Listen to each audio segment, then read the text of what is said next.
when you're responsible for children, and not just what they need, but their emotional well-being, Right. it's a whole different beast.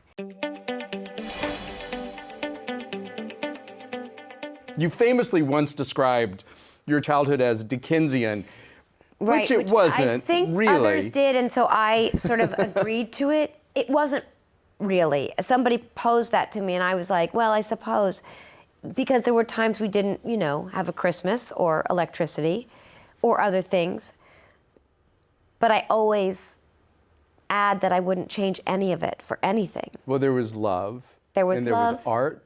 Yep.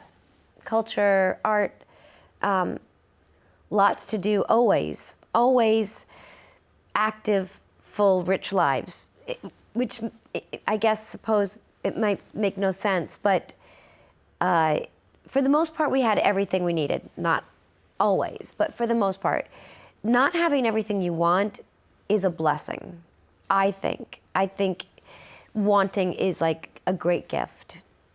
Do you know what I mean? Absolutely. And so we had big, full days, exhausting days, and those were still the days where you just were kicked outside till the street lamps went on. Right.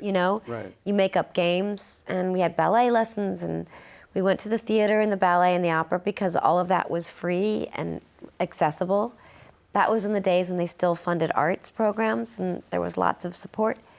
So our house wasn't very pretty, and it was messy, and we didn't have any Hostess products or TV, but we had other things.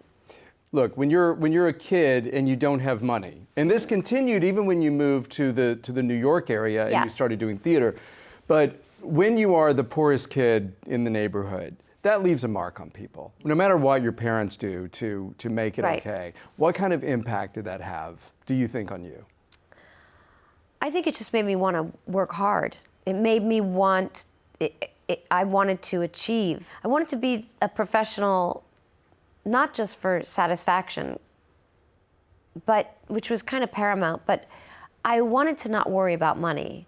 I would like to have imagined at that time that I could get to a point where I could allow others to not be worried about money. So we all contributed toward my family's existence. But what I'd hoped was that it wouldn't be so jerry-rigged and piecemeal and sewn together, but rather some sense of a future of comfort. But I think my mother is sorry that there were things she couldn't give us.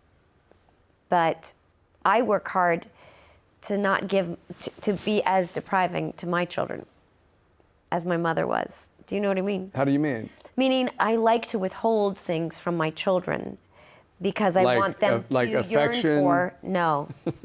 Affection is involuntary. Love, comfort, safety. But things they want, I think they should yearn for. And in some cases, as my son gets older, I think he should earn, right? Right. I think it's good to pine for something, and so that when you get it, it has such meaning. You aren't casual about the possession. Right. So I think the things my mom says now about the time is she's sorry that there was chaos, and I'm sure she wouldn't have wanted us to lay in bed and worry.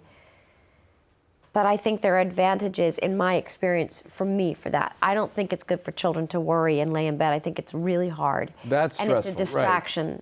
And I think it's hard to be hungry at school. But I know my parents did the best they could. Like, I never thought that they were lazy or being cavalier. So I just don't hold them, like, I'm not resentful.